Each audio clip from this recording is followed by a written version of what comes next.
여러분 안녕하십니까. 14호 태풍 찬투가 제주 남서쪽 바다에서 조금씩 빠른 속도로 북동진하고 있습니다. 제주와 전라남도 남해안 지역은 이미 영향권에 들어갔고 오늘 밤부터 내일 하루 남부지방을 중심으로 거센 비바람이 예상됩니다. 그럼 태풍의 위력이 어느 정도인지 또 어떻게 대비하고 있는지 현장을 차례대로 연결해 알아보겠습니다. 먼저 제주로 가보겠습니다. 김항섭 기자. 네, 이곳 서귀포시 법한포구에서는 가만히 서 있기 힘들 정도로 강한 바람이 불고 있습니다. 오후부터 세차게 내리던 비는 지금은 잠시 소강 상태를 보이고 있는데요. 제가 오늘 새벽부터 이곳에 나와 있습니다. 바다의 물결은 오전과 비교할 수 없을 정도로 매우 거칠어졌습니다. 이제 방파제 위를 강하게 때릴 정도의 파도가 계속해서 밀려들고 있습니다. 제주도 바로 앞바다까지 태풍 경보가 내려졌고요. 제주도 내륙 전역에 태풍주의보가 발효됐습니다. 지난 13일부터 내린 비의 양은 한라산 진달래밭에 954mm를 비롯해 서귀포 392, 제주시에 173mm 등입니다. 특히 해안 지역에는 시간당 30mm의 강한 비가 내리면서 곳곳에서 침수 피해가 발생했습니다. 오늘 오후에는 제주시 노용 교차로와 용도암 인근 도로 등이 침수되면서 도로 통제가 이어졌습니다. 제주와 연결된 바닷길은 모두 막혔고 제주공항에는 강풍특보가 내려지면서 항공기 15편이 결항됐습니다. 태풍 찬투는 현재 서귀포 남서쪽 약 200km 해상에서 제주를 향해 점점 빠르게 이동하고 있는데요. 내일 오전 7시쯤 서귀포 남서쪽 40km 해상까지 올라오면서 가장 가까워집니다. 그때까지가 제주는 최대 고비입니다. 피해가 발생하지 않도록 다시 한번 주변을 확인해 보시기 바랍니다. 지금까지 서귀포시 법한포구에서 MBC 뉴스 김항섭입니다. 네, 이어서 전라남도로 조금 올라가 보겠습니다. 추석을 앞두고 바닷가 양식장이나 이 농가의 피해가 걱정인데요. 목포를 연결합니다. 양정은 기자. 네, 저는 지금 목포에 나와 있습니다. 현재 빗줄기가 더 거세지고 있습니다. 오늘 낮에 제가 목포 북항에 있었는데요. 지금은 목포 사막도에 와 있습니다. 낮보다도 빗줄기도 더 거세졌고 또 바람도 강해져 태풍을 더 체감할 수 있게 됐습니다. 지금 제 뒤로 보이시는 목포 여객선 터미널에는 많은 배들이 정박을 하고 있습니다. 오늘 18개의 항로가 운항이 통제됐는데요. 오늘 가을 태풍이 북상하면서 어민들도 농민들도 모두 촉각을 곤두세우고 있습니다. 서남해안에는 추석 뒤에 출하를 해야 되는 양식장이 많은데요. 민물이 들어와서 전복의 품질이 떨어지지는 않을지, 또 강풍에 새우 양식시설이 파손되지는 않을지 어민들은 걱정스러운 얼굴로 태풍을 맞을 대비를 하고 있습니다. 알곡이 익어가고 있는 논에서도 타들어가는 농심이 마지막 대비를 서둘렀습니다. 강한 비바람에 쓰러진 피해가 없도록 묶는 작업이 진행됐고요. 또 과수 농원에서도 하루 종일 낙과 부러진 피해에 대비한 작업이 이뤄졌습니다. 전남 서해안은 오늘 밤을 지나 내일 아침까지가 이번 태풍의 고비입니다. 큰 피해가 없도록 다시 한번 철저히 점검하셔야겠습니다. 지금까지 목포 사막도에서 MBC 뉴스 양정은입니다. 이번에는 목포 오른쪽에 있는 여수를 연결해서 남해안 상황 알아보겠습니다. 역시 바람과 파도가 점점 거칠어지고 있다는데요. 강서영 기자. 네, 제가 나와 있는 이곳 여수 국동항에도 해가 지면서 바람이 불고 비가 조금씩 내리고 있습니다. 평소 잔잔하기로 소문난 이곳 여수 밤바다에도 보시는 것처럼 물결이 일고 있는 것을 보실 수 있습니다. 항구 안에는 태풍을 피해 안전한 곳으로 들어온 선박들이 가득한데요. 이 배들의 움직임도 커지고 있습니다. 태풍 찬투는 오늘 밤부터 우리나라 남해안에 본격적으로 영향을 줄 것으로 보입니다. 현재 풍랑경보가 내려진 남해서부 먼바다에는 벌써 최고 7m의 높은 파도가 일고 있는데요. 남해안에 내려진 태풍 예비특보는 잠시 뒤 8시 태풍주의보로 격상될 예정입니다. 이번 태풍은 특히 바람 피해에 주의해야겠는데요. 이미 오늘 오후 여수 간여암에 시속 90km의 돌풍이 불어닥쳤고요. 내일까지 시속 108km의 강풍이 예상되고 있습니다. 남해안에는 내일까지 최고 120mm의 강한 비도 예상되고 있습니다. 특히 오늘 밤부터 내일 새벽 사이에 시간당 30mm 이상의 집중호우가 내릴 가능성이 높은데 내일 아침 6시 반 만조 시간과 겹치면서 침수 피해도 우려되고 있습니다. 비상근무에 돌입한 해경과 소방당국은 관련 시설물을 점검하는 등 혹시 모를 피해에 대비하고 있습니다. 강풍 피해나 침수 피해가 없도록 시설물과 배수구 관리에 특히 신경 쓰셔야겠습니다. 지금까지 여수 밤바다에서 MBC 뉴스 강서영입니다. 네, 그러면 기상센터 연결해서 이 시간 태풍의 정확한 위치와 위력 또 언제 어디로 이동할지 예상해 보겠습니다. 최아래 캐스터. 네, 태풍은 현재 서귀포 남서쪽 약 220km 부근 바다까지 다가섰습니다. 강도는 여전히 중급 세력을 유지한 채 북상 중이고 시속 19km로 속도를 더 내기 시작했습니다. 태풍은 내일 아침 서귀포 남서쪽 해상을 지나서 늦은 오후부터는 대한 해협에 들어서겠는데요. 이미 나서는 태풍 비구름이 전남 지방까지 비를 뿌리고 있고요. 비는 제주 산지에서 시간당 30mm 이상씩 강하게 내리고 있습니다. 오늘 밤 사이에는 이 비가 충청과 남부 지방까지 확대 되겠고 강도도 더 세지겠습니다. 현재 제주도와 제주 전해상 그리고 서해 남부와 남해 동부 바다에는 태풍특보가 발효 중인데요. 잠시 후 8시를 기해서는 완도를 비롯한 전남 해안가 지방에도 태풍특보가 내려지겠고요. 내일 아침부터는 부산 등 경남 지방도 태풍의 영향을 받겠습니다. 내일까지 제주 산지에는 최고 400mm 이상의 비가 추가로 내리겠고 그 밖에 제주도에 100에서 300mm, 전남 동부와 경남 해안가에도 최고 120mm 이상의 많은 비가 집중되겠습니다. 바람도 만만치 않습니다. 북쪽에서부터 차고 건조한 공기가 내려오면서 남해상을 중심으로 태풍의 기압 경도력이 강해지겠습니다. 특히 제주도에는 순간 시속 145km 이상에 달하는 강풍이 몰아칠 것으로 보입니다. 태풍으로 인한 비바람 피해 없도록 대비 철저히 해주시기 바랍니다. 지금까지 기상센터였습니다. 다음 소식입니다. 북한이 어제 쏘아 올린 탄도미사일은 열차에서 발사한 것으로 확인됐습니다. 북한은 철도기동 미사일 연대의 훈련이라면서 이 관련 사진을 처음 공개했는데요. 김여정 부부장은 어제 문재인 대통령이 북한의 도발을 언급한 걸 두고 이례적으로 실명을 거론하면서 반발하는 담화를 발표했습니다. 손영 기자가 보도합니다. 터널을 빠져나온 기차의 천장이 열리고 수직발사관에서 불기둥과 함께 미사일이 솟아오릅니다. 북한이 어제 발사한 탄도미사일이라며 공개한 사진입니다. 올해 새로 창설된 철도기동미사일연대의 훈련이었다고 밝혔습니다. 북한이 기차 미사일을 공개한 건 이번이 처음입니다. 당조항위원회 비서인 박정천 동지가 철도기동미사일연대의 고밀 사격 훈련을 지도한 소식을 사진들과 함께 편집했습니다. 과거 소련에서 운영했던 부대를 모방한 것으로 보입니다. 기존의 차량형 발사대와 비교해 비교적 넓은 지역으로 이동이 가능하고 다량의 미사일을 실을 수 있습니다. 철도가 사전 탐지에 노출되기 쉽고 철도를 파괴할 경우 기차 운영이 어렵다는 한계도 있지만 발사 수단의 다양화라는 측면에서 위협적이란 평가입니다. 어떻게 하면 먼저 때릴 수 있을까라고 하는 것들은 늘상 생각할 겁니다. 터널 같은 데 안에 들어가 있다가 이제 쏘게 되는 방식을 취하거나 이제 일반 화물열차처럼 위장하고 있다가 이제 발사하거나. 김여정 노동당 부부장은 담화를 통해 우리 군의 SLBM이 북한의 도발을 억제하기 충분하다는 문재인 대통령의 발언을 비난했습니다.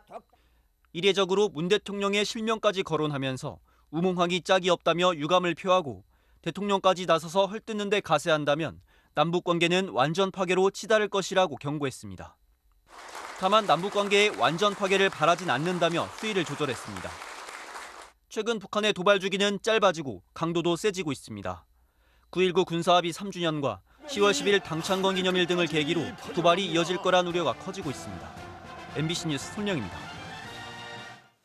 김여정 부부장이 문재인 대통령의 실명을 거론하면서 반발했는데 우리 정부는 여기에 어떻게 반응했는지 어제 오늘의 상황이 앞으로 한반도 정세에는 어떤 영향을 줄지 청와대 연결해서 알아보겠습니다. 배주환 기자.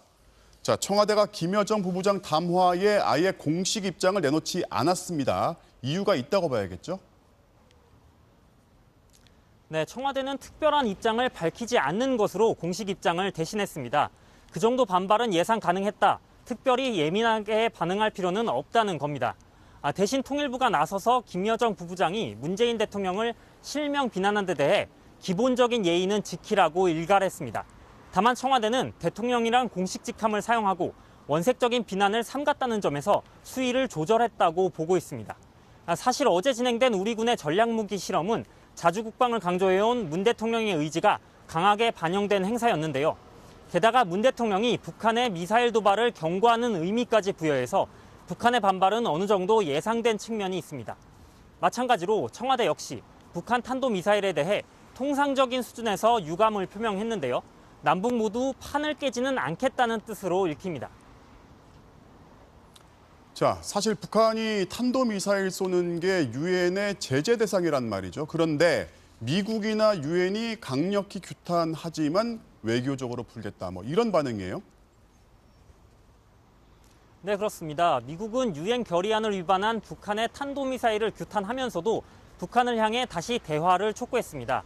언제까지 북한을 기다리기만 할 거냐 이런 질문도 나왔지만 국무부 대변인은 외교가 한반도 비핵화의 수단이라고 반복했습니다. 유엔 역시 비슷한 반응을 보였는데요. 북한 규탄과 동시에 외교적 관여가 한반도 평화를 위한 유일한 방법이라고 강조했습니다. 이렇게 남북, 미나, 유엔 모두 수위를 조절하고 있지만 문제는 대북 제재라는 벽에 막혀서 실질적인 대화가 시작되지 못한다는 건데요. 이러다가 북한이 계속 도발 수위를 높인다면 아예 대화의 판이 깨질 수 있습니다. 다음 주엔 문재인 대통령이 미국과 북한을 대화 테이블로 유도하기 위해서 유엔 총회에 참석하는데요. 의미 있는 성과가 있을지 쉽지 않은 상황입니다. 지금까지 청와대에서 MBC 뉴스 배주환입니다. 수도권을 중심으로 코로나19 확산세가 거세지면서 오늘 발생한 1,943명의 신규 확진자 중에 1,500명 이상이 수도권에서 나왔습니다. 벌써 4자릿수 확진자가 72일째 이어지고 있는 상황인데 정부는 국민의 70%가 2차 접종까지 완료하는 10월 말이 돼서야 실질적인 확진자 감소가 나타날 수 있다고 전망하고 있습니다. 조희영 기자가 전체적인 코로나 상황 종합했습니다. 서울 서대문구의 한 외국인 학교. 학생 1명이 확진된 이후 동급생과 가족 등 모두 12명이 감염됐습니다. 방역당국은 학생들이 가까운 거리에서 장시간 함께 수업받으면서 전파된 것으로 보고 정확한 원인을 조사하고 있습니다. 종사자, 전교생을 검사하고 접촉자를 분류하였습니다. 해당 학교는 2주간 비대면 온라인 수업으로 전환하였습니다. 코로나19 신규 확진자는 1,943명. 수도권에서만 1,506명의 환자가 발생해 전체 환자의 80%에 달했습니다. 지난 일주일 동안 수도권 확진자는 10만 명당 5.1명으로 비수도권 1.6명에 비해 3배 이상 많았고 거리두기 4단계 기준인 4명을 웃돌고 있습니다. 백신 1차 접종률이 올라가면서 치명률과 위중증 환자 발생률은 떨어지고 있지만 추석 연휴 기간 비수도권으로의 확산 가능성은 여전히 높은 상황입니다. 감염을 차단하는 효과에서는 1차 접종만으로는 상당히 좀 낮은 편이고 그렇기 때문에 이동량이 증가를 하게 되면 그 이동량을 예방접종이 따라갈 수가 없어요. 정부는 전 국민의 70%가 2차까지 접종을 완료해야만 확진자가 눈에 띄게 줄어들 것이라고 내다봤습니다. 9월 중하순부터 접종 누적 효과가 나타나기 시작해 10월 말은 돼야 뚜렷한 감소세를 가져올 수 있다는 설명입니다. 2차 접종률을 70%를 달성하는 시점은 이제 당초에 10월 말로 저희가 목표를 삼고 있고 정부는 4차 대유행이 진행 중이지만 인구 100만 명당 주간 확진자 수는 247명으로 이스라엘 6,500여 명, 영국 3,600여 명, 일본 539명보다 상대적으로 낮은 발생률을 기록하고 있다고 밝혔습니다. MBC 뉴스 조희영입니다. 추석 명절을 앞둔 내일부터 이제 본격적으로 귀성 행렬이 시작이 될 텐데 우리 모두의 안전을 위해서 방역 수칙 더 철저하게 지켜야겠죠. 일단 가족 모임은 최대 8명까지 가능해졌고요. 주요 터미널과 휴게소에 임시 선별 진료소가 설치된다고 하니까 이상 증상 있으신 분들 편하게 검사 받으실 수 있겠습니다. 이 밖에 어떤 내용들이 있는지 김아영 기자가 짚어보겠습니다. 내일부터는 귀성객들로 크게 붐빌 서울 동서울 종합터미널. 터미널로 향하는 길목에 임시 선별 진료소가 설치됐습니다. 이곳 동서울 터미널의 선별 진료소는 이미 지난 3일부터 운영을 시작했습니다. 매표소에서 도보로 1분도 안 되는 거리에 있기 때문에 귀성객과 귀경객들이 편하게 검사를 받을 수 있습니다. 추석을 기점으로 코로나19가 전국으로 확산되는 걸 막기 위해 임시 선별 진료소는 터미널과 고속도로 휴게소 등 전국 20여 곳에 마련됐습니다. 내일부터 일주일간 추석 특별 방역 대책도 시작됩니다.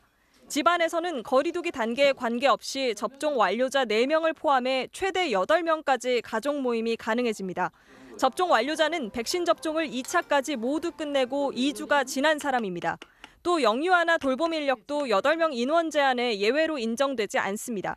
예를 들어 접종을 완료한 부모님 댁에 아들과 딸 부부와 손주 2명이 방문한다면 2명 이상은 백신 접종 완료자여야 합니다. 만약 어린 손주가 1명 더 있다면 9명이 돼 만날 수 없습니다. 원래 같이 사는 가족이 8명 이상인 경우엔 접종과 상관없이 그대로 지내면 됩니다. 그러나 다른 친척이 추가로 방문하는 건 안 됩니다. 수도권의 경우 집안에서만 8명이 모일 수 있고 가족끼리 여행을 가서 펜션 등에 머물거나 성묘나 외식을 할 경우엔 허용되지 않습니다. 다만 거리두기 3단계인 비수도권은 기존처럼 장소에 상관없이 접종자 포함 최대 8명까지 모일 수 있습니다. 연휴 기간 휴게소 내에서는 음식을 먹을 수 없고 포장만 허용되고 기차에서는 창가 자리에만 앉아야 합니다. 또 설 연휴 때와 마찬가지로 추석 연휴 기간 고속도로 통행료는 정상적으로 부과됩니다. MBC 뉴스 김아영입니다.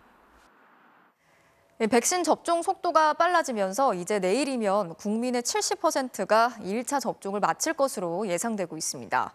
또 잔여 백신을 2차 접종에도 활용할 수 있게 되면서 기존 6주 간격보다 더 빨리 접종을 완료할 수 있게 됐습니다. 백신 접종 상황은 박진주 기자가 정리했습니다. 서울 양천구의 한 병원. 코로나 백신 접종을 하러 온 시민들이 길게 줄을 서 있습니다. 지난달 하루 약 300명이던 접종 인원은 추석 연휴를 앞두고 400명까지 늘었습니다. 어르신들은 또 워낙 취약하니까 걱정이 되죠. 맞고 가는 게 일단 서로 좋으니까. 백신 누적 1차 접종자는 3,497만여 명. 인구 대비 접종률은 68.1%를 기록했습니다. 추석 전 국민 70% 1차 접종이라는 목표까지 103만 명 정도 남은 건데 내일이면 목표를 달성할 걸로 예상됩니다. 내일부터는 1차 접종에만 쓰이던 잔여 백신이 2차 접종에도 활용됩니다. 의료기관의 예비 명단에 이름을 올리거나 네이버나 카카오 등 SNS를 이용해 당일 접종 예약을 하면 됩니다. 특히 1차 접종 뒤 화이자는 3주, 모더나는 4주가 지났다면 잔여 백신을 예약할 수 있어 기존 6주 간격보다 2차 접종을 빨리 받을 수 있게 됩니다. 원래대로 3주대로 맞을 수 있느냐 또는 좀 더 당길 수 있느냐 이런 문의 전화가 굉장히 많이 있었습니다. 많이 돌아갈 것 같습니다. 현재 8주 간격인 아스트라제네카 백신의 2차 접종일도 오는 28일부터는 4주에서 12주 범위로 온라인에서 직접 변경할 수 있게 됩니다. 아직 백신을 맞지 않은 미접종자 500만 명에게도 접종 예약 기회가 다시 주어집니다. 사전 예약은 모레부터 이달 말까지 진행되고 다음 달 1일부터 화이자나 모더나 백신을 맞게 됩니다. 고령층 미접종자를 포함해서 접종 가능한 연령층의 접종률을 최대한 높여서 코로나19로부터 보호하려는 것입니다. 정부는 추석 연휴에도 백신 이상 반응이 나타나면 응급 의료 포털을 통해 진료 가능한 의료기관을 찾아달라고 당부했습니다. MBC 뉴스 박진주입니다. 술을 마신 채 택시기사를 폭행하고 블랙박스 영상을 삭제하도록 요구한 혐의를 받는 이용구 전 법무차관이 재판에 넘겨졌습니다. 또 이 사건이 발생했을 당시 폭행 영상을 확인하고도 사건을 종결한 혐의를 받는 당시 담당 경찰 역시 재판을 받게 됐습니다. 임현주 기자가 전해드리겠습니다. 지난해 11월 6일 밤 서울 서초구의 한 아파트 앞. 술에 취해 택시를 타고 귀가하던 이용구 전 법무차관은 말다툼을 하던 운전기사의 목을 잡고 밀쳤습니다. 너 뭐야? 다 지켜야 이거? 너 뭐야? 너 뭐야? 우리 집 택시기사야, 택시기사. 닷새 뒤 사건을 담당한 경찰관 A씨는 폭행 장면이 담긴 블랙박스 영상을 확인했습니다. 그러고는 문제의 동영상을 못 본 걸로 하겠다며 피해자가 처벌을 원치 않고 폭행도 택시가 목적지에 도착한 상태에서 이루어졌다는 이유로 무혐의 처분했습니다. 하지만 일반 폭행보다 엄히 처벌되는 특정 범죄 가중처벌법상 운전자 폭행죄는 대중교통의 경우 승하차를 위해 일시 정차한 때에도 적용됩니다. 당시 변호사 신분이던 이 전 차관이 한 달 뒤 법무차관에 임명되자 수사 무마 외압 논란이 불거진 이유입니다. 재수사에 착수한 경찰은 지난 6월 이 전 차관이 운전 중이던 택시기사를 폭행한 혐의와 폭행 영상을 삭제하도록 지시한 혐의가 인정된다고 변론했습니다. 사건을 넘겨받은 검찰은 오늘 이 전 차관을 특가법상 운전자 폭행과 증거 인멸 교사 혐의로 재판에 넘겼습니다. 제대로 수사하지 않은 걸로 드러난 경찰관 A씨도 특수 직무유기 등의 혐의로 함께 기소됐습니다. 석 달 전 물러난 이 전 차관은 오늘 MBC와의 통화에서 다시 한번 국민들께 송구하다며 앞으로 성실히 재판에 임하겠다고 밝혔습니다. MBC 뉴스 임현주입니다.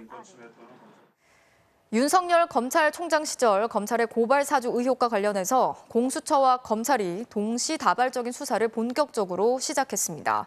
하나의 의혹에 대해서 두 기관이 각자 수사를 하다 보니까 중복 수사, 또 공검 갈등에 대한 우려도 나오고 있는데요. 공수처와 검찰은 일단 협력하겠다는 뜻을 분명히 했습니다.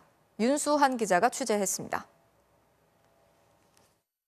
고발 사주 의혹 수사를 맡은 서울중앙지검 공공수사 1부는 본격적인 고소장 검토에 착수했습니다. 앞선 2주간 대검찰청 감찰부에서 진상조사를 맡았던 검사들도 합류해 인수인계를 진행 중인 것으로 전해졌습니다.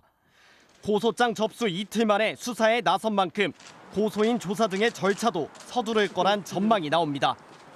공수처와 대검 감찰부 말고도 서울중앙지검의 공공수사 1부가 전격적인 수사에 착수를 했습니다. 그때 사실상의 합동 수사에 가까운 진상규명의 탄력을 문제는 수사에 먼저 착수한 공수처와 어떻게 공조하고 협력할지입니다. 직권남용과 공직선거법 위반 등 고소장에 적시된 5가지 혐의 중 4가지는 이미 공수처가 수사 중인 상황. 특히 공수처는 의혹의 핵심인 손준성 검사와 김웅원에 대한 압수수색을 통해 증거 자료도 선점했습니다. 반면 검찰은 손준성 검사의 업무용 PC 기록 등 대검 진상조사 과정에서 확보된 단서를 손에 쥐고 있습니다. 검찰은 법률상 직접 수사 가능한 선거 범죄에, 공수처는 고위공직자 범죄인 직권남용 혐의 등에 저마다 수사력을 집중한다는 방침이지만 사실상 같은 의혹을 다루고 있는 만큼 긴밀한 공조 없인 중복 수사 우려도 제기됩니다. 그러나 검찰 관계자는 공수처와 겹치지 않는 범위에서 수사를 진행할 방침이라고 밝혔고, 공수처 관계자도 필요한 때가 되면 검찰과의 협력 방안을 검토하겠다고 말했습니다. 다만 공수처가 수사 중인 범죄와 기본 사실관계가 같은 사건의 경우 공수처가 검찰에 이첩을 요청할 수 있다는 게 공수처법 규정이어서 양측 간 갈등의 불씨는 남아 있습니다. MBC 뉴스 윤수환입니다. 이재명 경기지사의 시장 재직 시절 개발 특혜 의혹이 불거진 이른바 화천대유 의혹을 두고 국민의힘은 대장동 게이트라면서 연일 쟁점화를 시도하고 있습니다.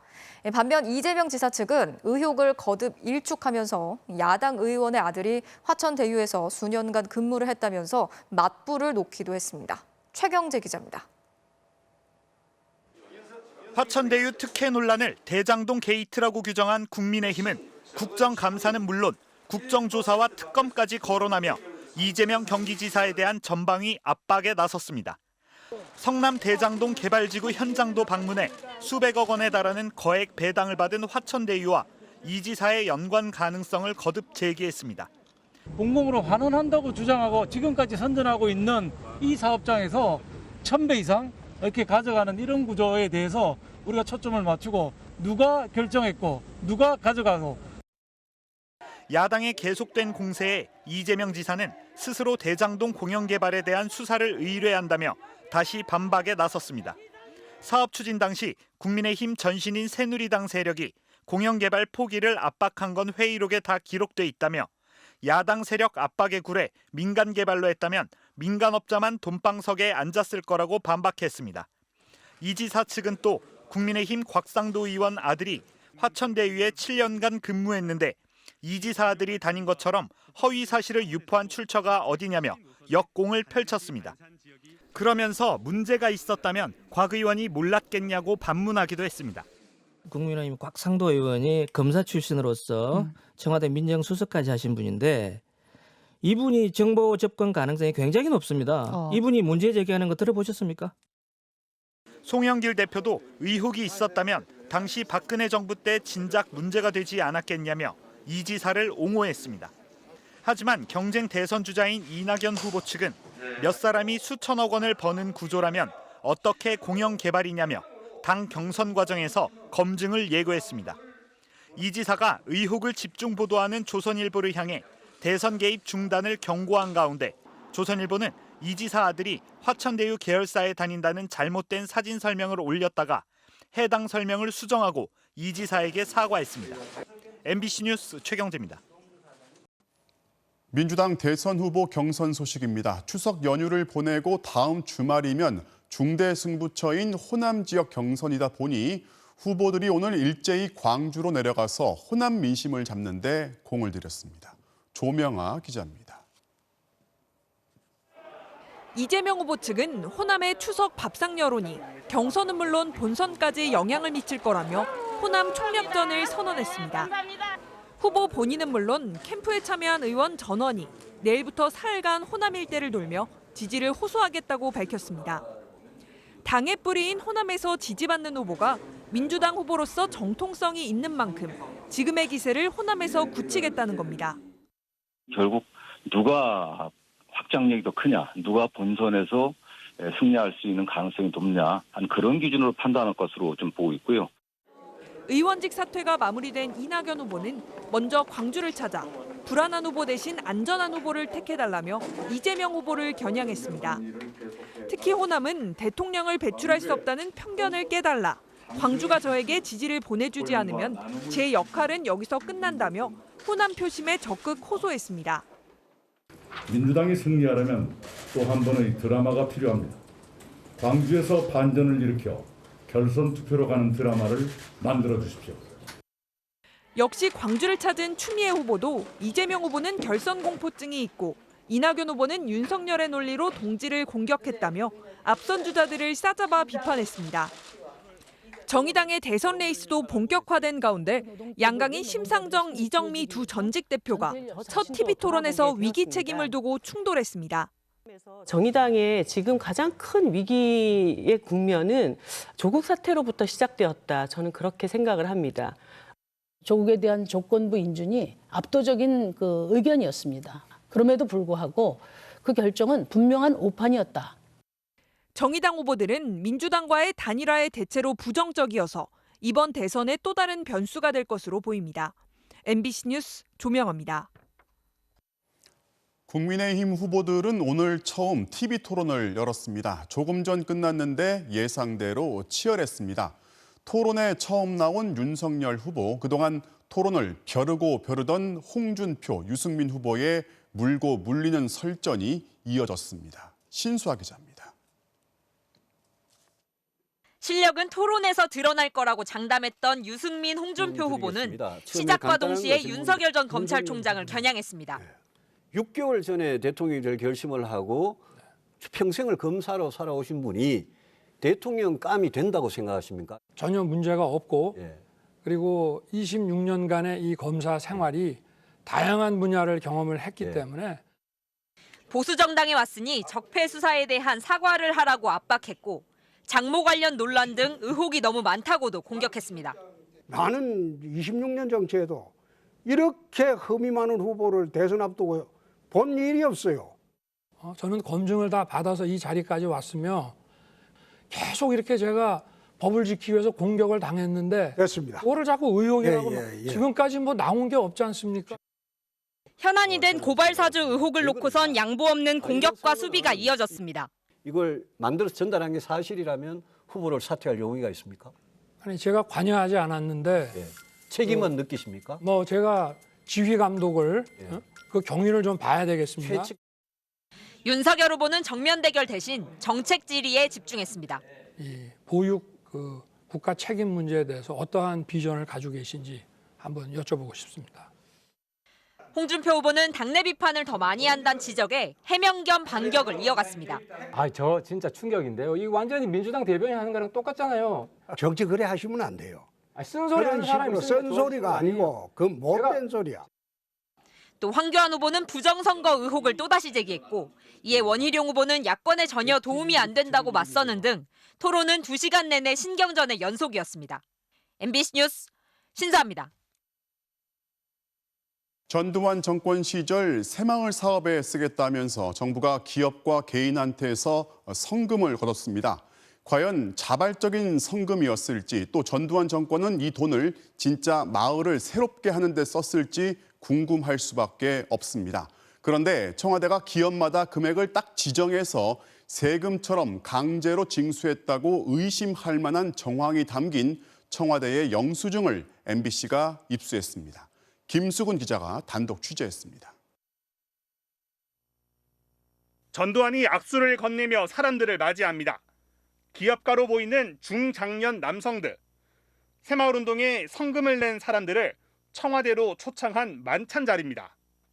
MBC가 확보한 전두환의 감사 편지. 대통령의 상징 봉황 문양이 흐릿하게 보입니다. 편지를 받은 사람은 문모 사장. 정성 어린 성금 1억 5,700만 원을 보내준 데 대해 치하의 뜻을 표한다며 성금은 값지게 쓰여질 거라고 적혀 있고 가장 아래 서명이 보입니다. 국가기록원에 보관된 전두환 공식 서명과 같은 모양입니다. 1981년부터 7년간 전국투자금융협회가 정리한 새마을 성금 영수증 사본, 대통령 비서실 새마을 담당 비서관이 발행해준 영수증인데 1981년 5개 회사의 성금이 7억 1,428만 원, 만원 단위까지 똑같습니다.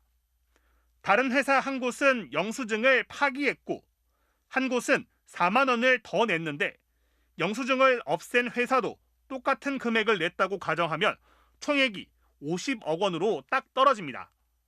회사마다 형편이 당연히 다를 수밖에 없죠. 그 일률적으로 똑같은 금액을 납부했다는 건 지정해서 했고 강제 징수죠. 1981년 7개 회사였던 투자금융협회의 모금은 1987년 30여 개까지 8번이나 계속됐고 전체 금액은 281억 7천만 원에 달합니다. 전두환 정권이 막을 내린 뒤 밝혀진 전체 성금 규모는 1,500억 원이었습니다. 지난 8년 동안 조성된 새마을 성금 1,496억 원은 120개 기업과 단체가 청와대에 기탁한 것으로 밝혀졌습니다. 전두환이 독려하고 청와대가 수금한 이 돈 대부분은 지방 순시 때 선심성 사업으로 사라졌습니다. 전두환의 동생 정경환 새마을운동 중앙본부 회장은 70억 원대의 횡령 혐의로 구속됐습니다. MBC가 함께 확보한 1981년 11대 총선 직전 민주정의당 당무보고 문건에는 선거에서 5에서 6%의 표를 더 얻기 위해 기호 1번을 확보하는 방안, 당 총재인 전두환이 선거 지원을 위해 28개 지역구를 순시하는 방안이 보고됐습니다.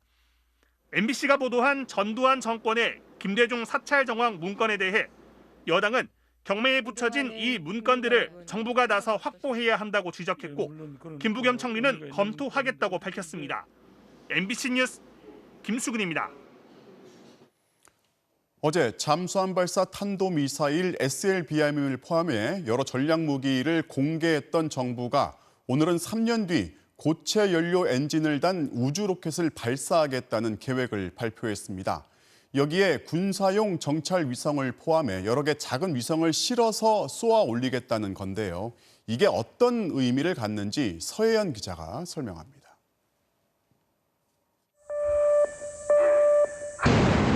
엄청난 굉음과 함께 불꽃과 연기가 뿜어져 나옵니다. 국방과학연구소는 지난 7월 29일 우주 발사체용 고체 연료 엔진 연소 시험에 성공했다고 밝혔습니다. 군은 이 고체 엔진을 독자 개발한 우주 로켓에 활용할 계획입니다. 일단 2024년 우주 로켓에 500kg급 소형 위성을 탑재해 쏘아 올리는 것을 시작으로 2025년엔 43개의 초소형 정찰 위성을 띄우는 것을 목표로 하고 있습니다. 현재 우리나라에서 운용 중인 위성은 아리랑 5호 등 다목적 위성이 전부입니다. 독자적인 실시간 감시 능력에 한계가 있어 미국 정찰 자산에 의지하고 있습니다. 수십 개의 정찰용 위성을 운영할 경우 우리 군은 독자적인 정보 감시 정찰 능력을 확보할 수 있게 됩니다. 이제 한반도를 정확히 도우지는 않는 경우가 많거든요. 그래서 촬영 기회가 별로 없어요. 근데 이제 만일에 여러 개 올리면은 빨리 찍을 수 있죠. 개발도 어렵고 충전 시간이 오래 걸리는 액체 연료와 달리 고체 연료는 제작 비용도 저렴하고 충전할 필요 없이 언제든 사용할 수 있습니다.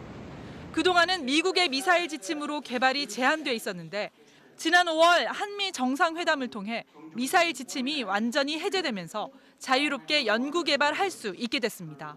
미사일 지침 종료 이후 고체 우주 발사체에 필요한 핵심 기술 확보를 통해 국방 우주 전력 강화에 크게 기여할 것으로 기대되며 정부는 고체 연료를 사용한 다양한 우주 발사체의 개발과 생산이 가능해진 만큼 우주 산업을 키우기 위해 민간 기업에도 기술 지원을 추진할 계획입니다.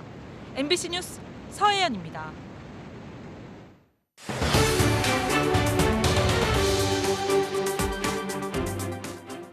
어제는 로봇이 인간 대신 힘들고 위험한 노동을 맡아 하는 분야가 갈수록 넓어지고 있는 현 주소를 짚어봤습니다. 하지만 로봇이 힘든 일만 대체하는 건 아닙니다. 인간이 만든 로봇이 인간의 일자리를 밀어내는 경쟁자가 되기도 합니다. 먼저 그 현장을 이유경 기자가 취재했습니다. 한 달 전 새로 문을 연 서울 명동의 한 호텔. 로비에 들어서도 직원이 없고 창구에도 사람이 없습니다. 대신 로봇이 손님을 맞아줍니다. 어서 오십시오. 체크인은 무인 키오스크에서 합니다. 룸서비스도 로봇이 합니다. 객실에서 전화로 주문하면 로봇이 수건과 물을 갖고 혼자 알아서 객실로 찾아갑니다. 팔을 길게 뻗어 문도 두드립니다. 룸서비스 행가입니다. 코로나 때문에 손님들은 로봇을 더 편하게 느낍니다. Especially now because of COVID-19, this is the best way to not contact with the people. 객실 100개 규모의 호텔은 보통 직원 20명이 필요합니다. 하지만 이 호텔은 8명뿐입니다. 로봇이 그만큼의 일자리를 대체한 겁니다. 우리 직원이 또 배달하며 손님이 좀 실망스럽게 로봇이 아니냐 그런 경우도 있습니다. 로봇은 이제 우리 생활 가까운 곳까지 침범했습니다. 치킨도 튀깁니다. 알아서 밀가루 반죽도 입히고 펄펄 끓는 기름에 넣었다 시간에 맞춰 꺼냅니다. 사람처럼 튀김 태울 위험은 없습니다. 아예 사람이 한 명도 없는 무인 로봇 카페도 등장했습니다.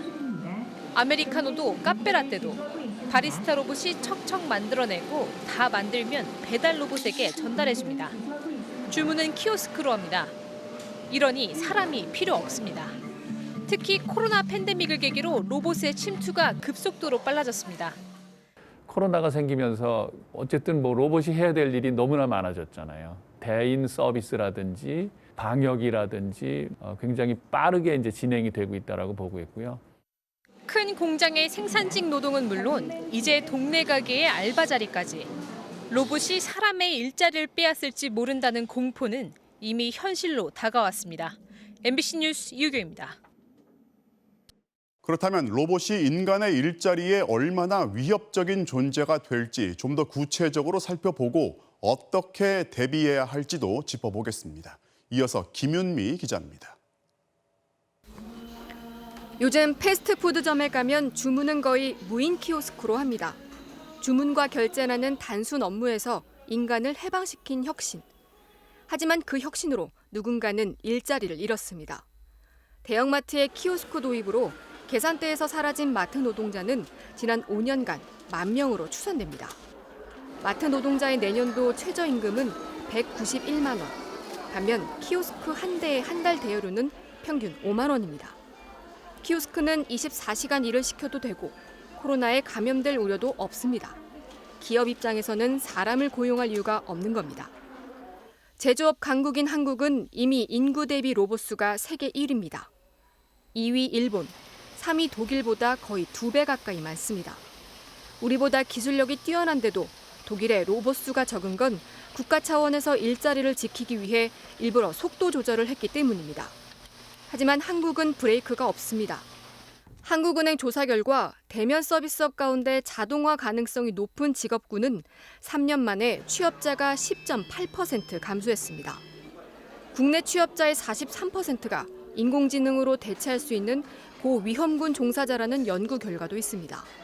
이런 추세가 계속되면 어떻게 될까?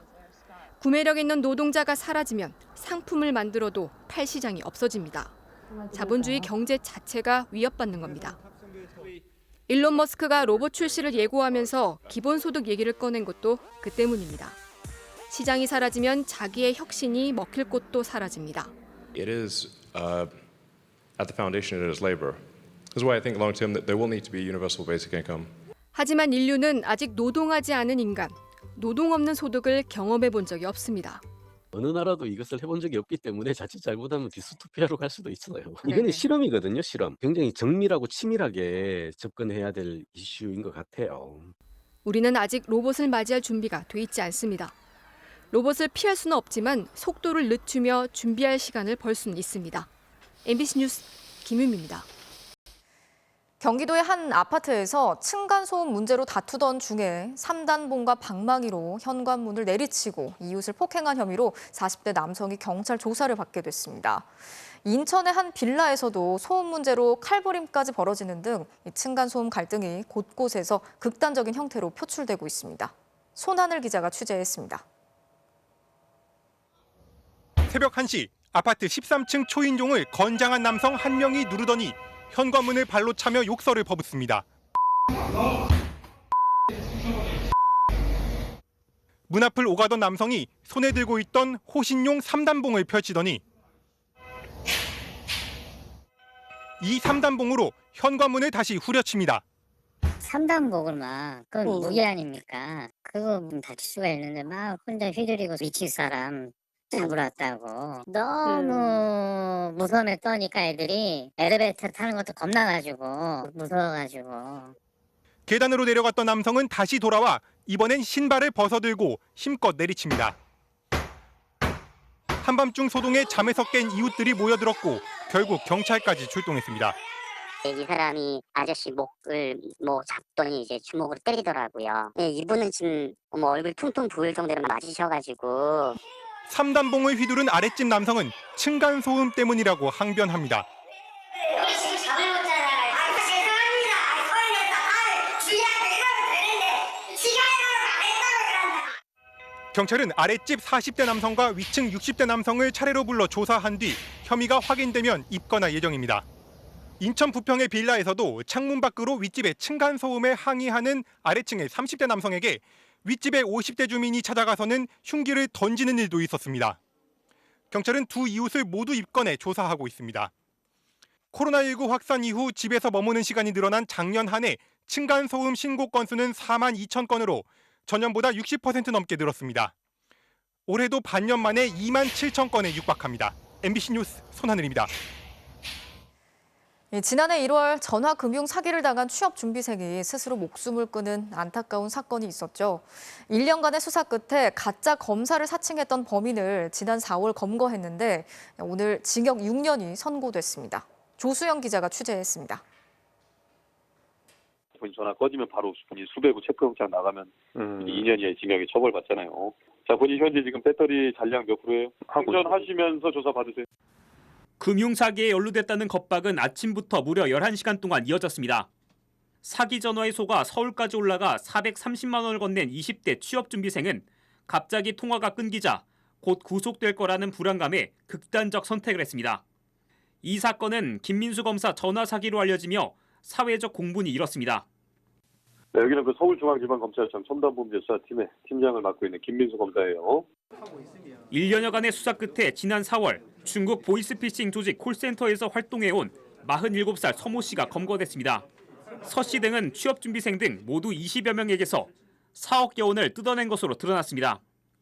그리고 오늘 법원은 서 씨와 서 씨 옆에서 수사관을 연기한 공범에게 징역 6년형을 선고했습니다.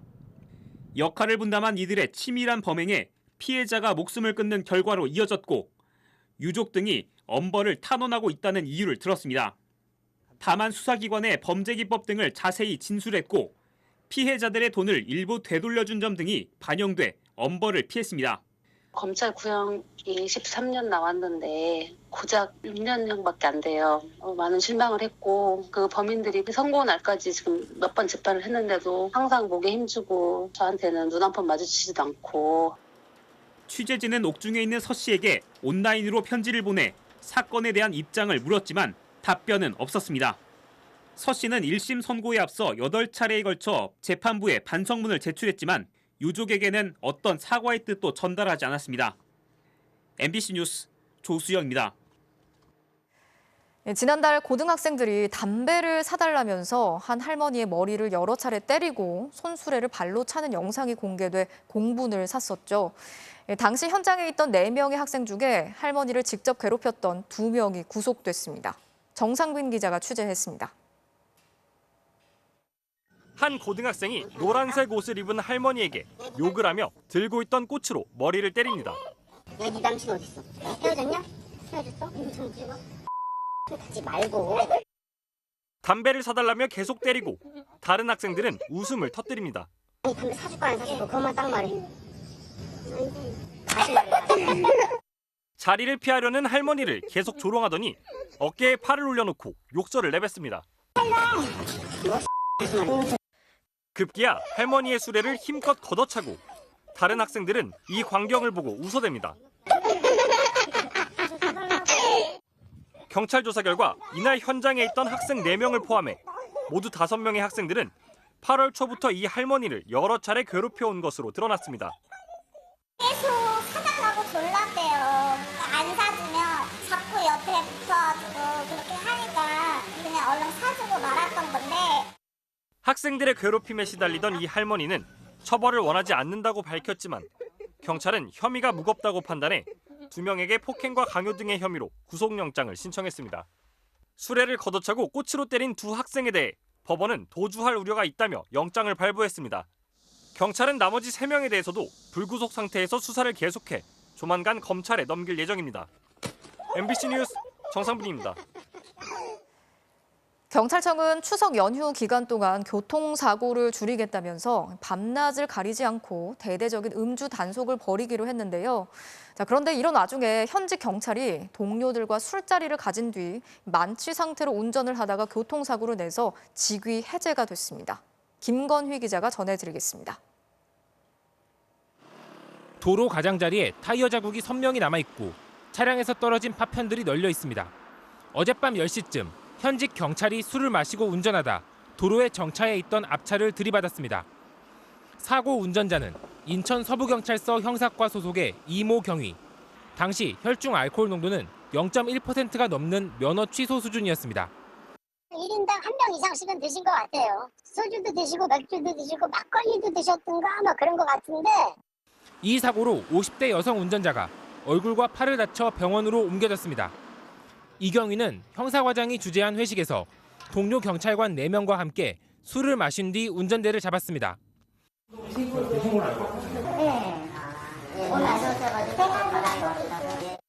술자리를 마친 경찰관은 다시 경찰서로 돌아왔는데요. 경찰서 안에 주차된 자신의 차량을 몰고 그대로 집으로 향했습니다.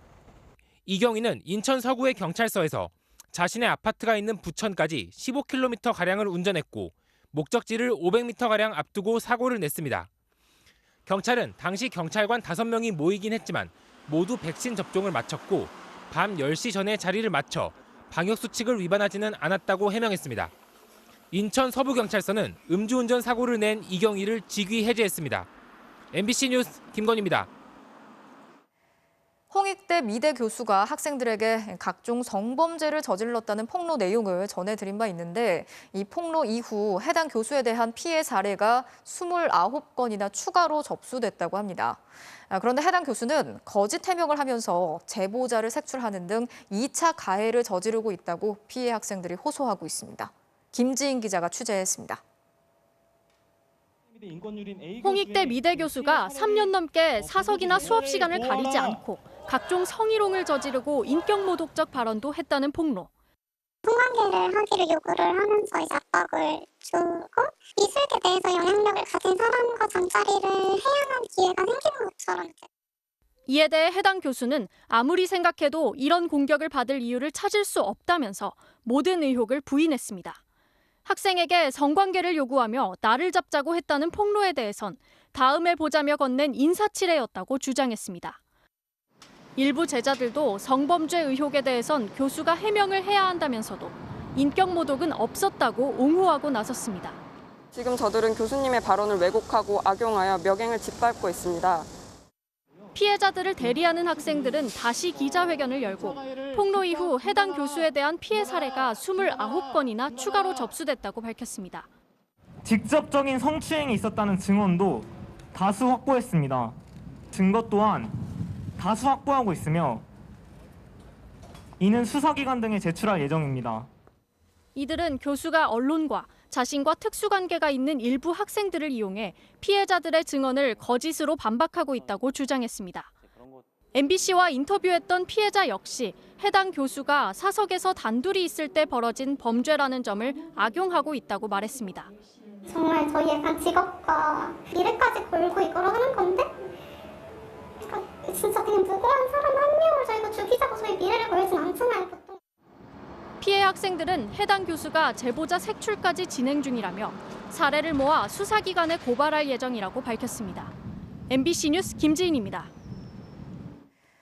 네, 유명 치킨 프랜차이즈죠. 내내치킨에서 다른 업체보다 비싼 곳에서 웃돈을 주고 소스를 납품받아서 가맹점에 공급했던 사실이 검찰 수사 결과 드러났습니다.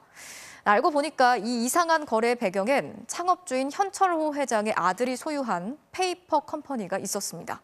조미애 기자가 단독 취재했습니다. 전국에 1000곳 넘는 가맹점을 보유한 내내치킨. 내내치킨은 지난 2015년 9월 치킨 소스를 공급하던 기존 거래처를 끊고 새로운 협력업체와 납품 계약을 맺었습니다. 내내치킨에 소스를 납품할 수 있는 독점권을 주는 대신 반드시 A사로부터 소스의 원재료를 사야 한다는 조건이었습니다. 소스 원재료 업체와 소스 제조업체 사이에 A사가 끼어들어 중간에서 이익을 챙기는 유통구조가 만들어진 겁니다. 그런데 A사가 공급하는 소스 원재료는 다른 업체보다 30% 이상 비쌌습니다. 알고 보니 A사는 계약 불과 넉 달 전 내내치킨 현철호 회장의 아들이 100% 출자해 설립한 1인 주주 회사였습니다. 실소유주인 현 회장의 아들은 당시 군 복무 중이었습니다. 서류상 대표는 내내치킨 이사의 배우자였고 2년 8개월 동안 직원 한 명 없이 원자재 발주와 세금 계산서 발행 모두 내내치킨 임직원과 협력업체 직원들이 나눠서 했습니다. 사실상 페이퍼 컴퍼니였던 셈입니다. 이 페이퍼 컴퍼니는 치킨 소스를 제조하는 협력업체의 회의실을 사무실로 등록했습니다. A사는 치킨용 밀가루도 가맹점주들에게 원 공급가보다 더 비싸게 붙여 팔았습니다. 이런 방식으로 A사가 중간에서 챙긴 액수만 47억 4천여만 원에 달합니다. 거래가 없었는데도 불구하고 이제 자녀에게 그런 100% 주주로서 어떤 이익을 분여를 했다라면 아마 상속세나 증여세를 회피하기 위한 수단이었을 거라고 보여집니다. 이들의 은밀한 거래는 검찰 수사를 통해 드러났고 법원에서 유죄로 인정됐습니다. 1심 재판부는 현 회장에 대해서는 배임죄로 징역 3년에 집행유예 5년을, 동생인 현광식 대표에게는 징역 3년에 집행유예 5년, 벌금 17억 원을 선고했습니다. 또 두 사람에게 회사 손해액인 약 17억 5천만 원 추징을 명령하고 회장 아들 회사인 A사에도 벌금 5천만 원을 선고했습니다. 재판부는 기업가로서의 사회적 책무를 저버렸을 뿐만 아니라 가맹점주들의 신뢰를 배반해 비난 가능성이 적지 않다고 선고 이유를 밝혔습니다. 현 회장 형제와 검찰은 각각 1심 판결에 불복해 모두 항소한 상태입니다. MBC 뉴스 조미입니다. 지난 2008년 대지진으로 7만 명 가까이 숨졌던 중국 쓰촨성에서 규모 6.0의 강진이 발생했습니다. 건물 1,200여 채가 무너지고 사상자가 100명에 육박하고 있는데 여진에 대한 공포로 주민들의 불안감이 계속되고 있습니다. 베이징에서 이혜인 특파원이 취재했습니다. 주차장에 세워져 있는 차량들이 아래 위로 심하게 흔들립니다. 편의점에 진열된 제품들이 바닥에 떨어져 나뒹굴고 건물 천장과 벽면에는 곧 무너질 듯 큰 균열이 생겼습니다.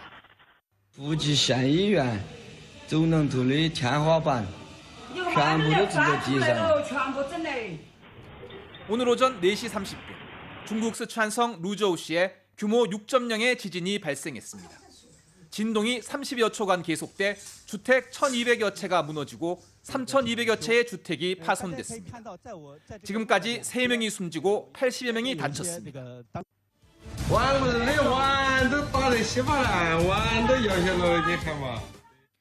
특히 지진이 발생한 시각이 이른 새벽이라 추가 피해도 우려됩니다. 주민 7천여 명이 잠을 자다가 황급히 대피했고 일부는 속옷 차림으로 뛰쳐나오기도 했습니다. 여진에 대한 공포로 주민들은 집으로 돌아가지 못하고 있습니다. 소방당국은 무너진 가옥을 중심으로 구조 수색 작업을 벌이고 있습니다. 主要还是以房屋倒塌为主，中间呢也有一些次生的灾害，比如说像这个电梯人员被困。截止目前呢，咱们先后紧急疏散了123名。 쓰촨성 당국은 여진에 대비해 고속철도 운행을 중단했습니다. 이번 지진은 루저우시에서 261km 떨어진 청두에서도 흔들림이 느껴질 정도였습니다.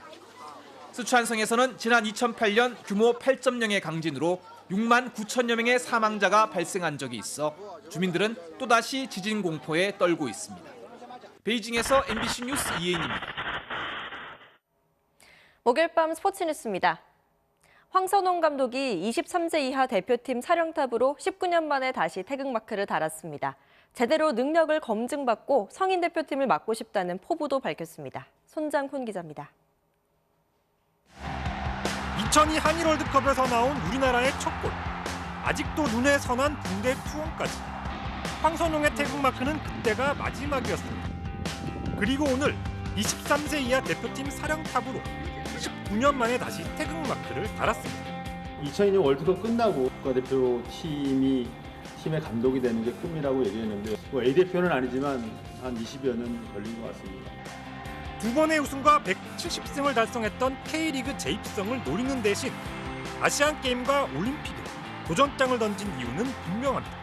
모든 감독님들의 꿈은 사실 A대표 팀이겠지만 여러 가지 절차를 거쳐야 되고 이 자리를 통해서 또 그런 검증을 제대로 받고 싶고 또 도전해보고 싶은 마음이 있기 때문에 계약 기간은 2024년 파리 올림픽까지. 다만 내년 아시안게임 이후 중간평가로 계약 지속 여부가 결정될 예정입니다. 재미있고 또 유쾌하고 그런 팀이 될 수 있도록 그렇게 하겠습니다. 아시안 게임에서는 사실 금메달이 목표고요. 그 이후에 파리 올림픽을 생각하겠습니다. 황선홍 감독은 다음 달 시작하는 23세 이하 아시아 챔피언십 예선을 위해 최대한 빨리 코칭 스태프를 꾸린 뒤 선수 선발에 돌입할 계획입니다. MBC 뉴스 손장훈입니다. 미국 유명 오디션 프로그램 결승에 진출한 태권도 시범단의 화려한 공연으로 투플레이 출발합니다. 연속 제주 넘기에 이은 공중발차기, 여기에 화려한 돌려차기까지 쉴 새 없는 격파 퍼레이드가 이어집니다. 격파의 끝판왕을 보여주는 것 같죠? 별도 있는 틈새 동작도 심사위원들의 마음을 사로잡기에 충분했습니다. 아쉽게 우승은 놓쳤지만 태권도의 매력을 알리는 데는 충분했겠죠. 요즘 가장 뜨거운 팀 토론토. 타선에서는 보 비셋이 선제 3런 홈런 포함 혼자서 5타점. 마운드에선 사이 영상 후보 레이가 7이닝 1실점에 8삼진 13개. 템파베이를 꺾고 상승세를 이어갑니다. 경쟁자 양키스와 보스턴은 어땠을까요? 볼티모어에 3대2로 뒤지던 양키스는 9회 초 역전에 성공하면서 승리. 보스턴 역시 시애틀과의 연장 승부에서 10회에 만 6점을 뽑아내며 승리. 동부지구 세 팀이 나란히 와일드카드 공동 1위를 유지하면서 앞으로 매 경기가 살얼음판 승부가 되겠네요. 미국 프로축구에서 나온 절묘한 골입니다.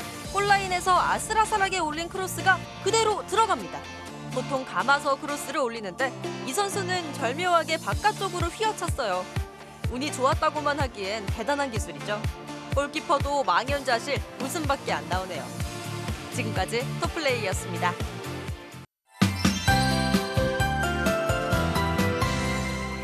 오늘 밤과 내일 아침 사이 제주도와 남해안 지방이 태풍의 최대 영향을 받습니다. 태풍은 현재 서귀포 남서쪽 약 200km 부근 바다까지 다가섰는데요.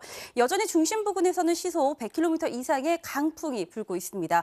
이 태풍은 내일 아침 서귀포 남서쪽 해상을 지나서 늦은 오후부터는 대한해협을 통과하겠습니다. 현재 제주 전역에 내려졌던 태풍특보가 조금 전 8시를 기해서는 완도 등 전남 남해안 지방까지 확대가 됐고요. 내일 아침부터는 부산 등 등 경남 지방도 태풍의 영향을 받겠습니다. 내일까지 제주 산지에는 최고 400mm 이상의 비가 추가로 내리겠고요. 그 밖에 제주도에도 100에서 300, 전남 동부와 경남 해안가에도 120mm 이상의 많은 비가 집중되겠습니다. 특히 제주도는 내일 낮까지 시속 145km 이상의 강풍이 몰아치겠습니다. 내일 수도권을 비롯한 강원 영서 북부 지방에서는 구름만 지나겠고요. 그 밖에 대부분 지방 비가 오다가 저녁부터는 점차 그치겠습니다. 아침 최저 기온은 서울 20도 등으로 오늘보다 높겠고요. 낮 최고 기온은 서울과 광주 27도입니다. 태풍이 물러간 뒤 주말부터 다음 주 초반까지는 대체로 맑고 선선하겠고요. 추석 당일에 전국에서 비가 내릴 전망입니다. 날씨였습니다. 네, 뉴스 마치겠습니다. 오늘도 함께해 주신 여러분 고맙습니다.